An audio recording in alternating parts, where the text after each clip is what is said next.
বিদ্যুৎ নিয়ে যে বিদ্যুৎ মন্ত্রীর যে জ্ঞান, এটা পৃথিবীর ইতিহাসে শ্রেষ্ঠ বিদ্যুৎ মন্ত্রী। পল্লী বিদ্যুতের লাইন দীর্ঘ এবং এই জন্য বিদ্যুৎ যেতে দেরি হয়।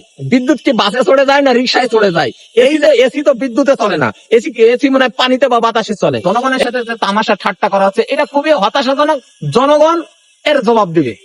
আপনার প্রশ্ন শুনে মনে হলো একটা যে নচিকেতার বিখ্যাত গান আছে, আজকে যিনি শিক্ষামন্ত্রী কালকে তিনি কয়লা মন্ত্রী।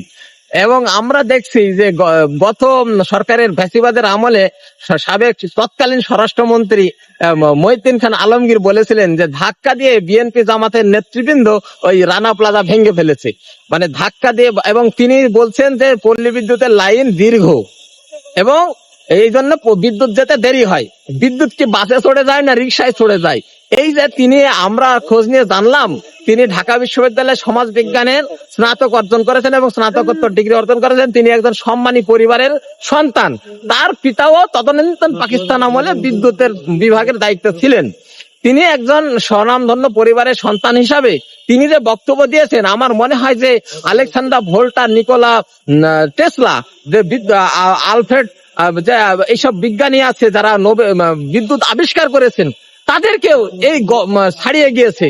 তার বিদ্যুৎ নিয়ে যে বিদ্যুৎ মন্ত্রীর যে জ্ঞান, এটা পৃথিবীর ইতিহাসে শ্রেষ্ঠ বিদ্যুৎ মন্ত্রী।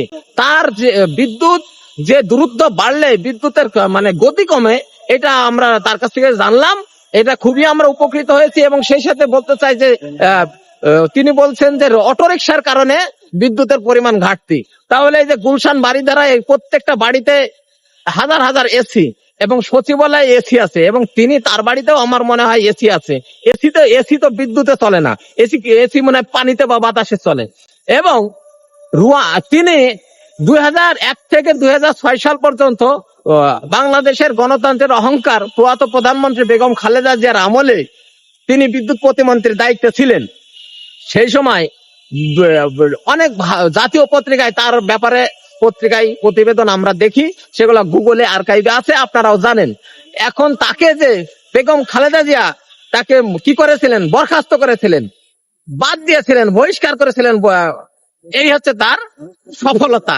এবং এই সরকারের আমলে তিনি বিদ্যুৎ মন্ত্রী হিসেবে দায়িত্ব পেয়েছেন। তিনি তার ইতিহাস, তার ব্যর্থতার কাছ থেকে তিনি কোনো শিক্ষা গ্রহণ করেননি। জনগণ এতে ক্ষুব্ধ। জনগণকে, একটা দেশের বিদ্যুৎ সমস্যা ছিল 6%, রুয়ান্ডা, এখন সেই সমস্যা তারা সমাধান করেছে। রুয়ান্ডা এটা ছোট্ট একটা দেশ। এবং চীন, যেখানে 1200, 1300, 2000 কিলোমিটার লম্বা লাইন আছে। আর পল্লী বিদ্যুৎ বাংলাদেশ, এখানে ঢাকা থেকে কুষ্টিয়ার সীমান্ত মাত্র 300-350 কিলোমিটার। ঢাকা থেকে মনে করেন ওই যে একদম সুন্দরবন কয় কিলো, 300-400 কিলোমিটার। সুতরাং এই যে এইরকম কথা বলার মানে হলো তার দায়িত্বে উদাসীনতা এবং তার অতি জ্ঞান, মানে অল্প বিদ্যা ভয়ঙ্করী আর অতি জ্ঞান হলো বিপজ্জনক। যার তিনি একবার মন্ত্রিত্ব হয়েছেন এবং জনগণের সাথে যেভাবে তিনি তামাশা করছেন, মানুষের ঘরে বিদ্যুতে ছোট বাচ্চা, 5-6 মাসের বাচ্চা বিদ্যুতের অভাবে সবসময় কাঁদে। একজন পিতা বা একজন মাই জানে যে দুগ্ধপোষ্য শিশুর কি যন্ত্রণা। এবং হাসপাতালে লোডশেডিং, এখন তো সবাই ঈদ মোবারক কেউ আর বলে না, এখন সবাই গ্রামে বলছে লোডশেডিং মোবারক। লোডশেডিং এর নামে হচ্ছে, এখন পত্রিকায় আসছে যে 3671 মেগাওয়াট লোডশেডিং। বাংলাদেশে 2005 সালের তিনি তখন প্রতিমন্ত্রী ছিলেন, তখন চাহিদা ছিল 5200 মেগাওয়াট। তখনও 2000 মেগাওয়াট বিদ্যুৎ ঘাটতি ছিল।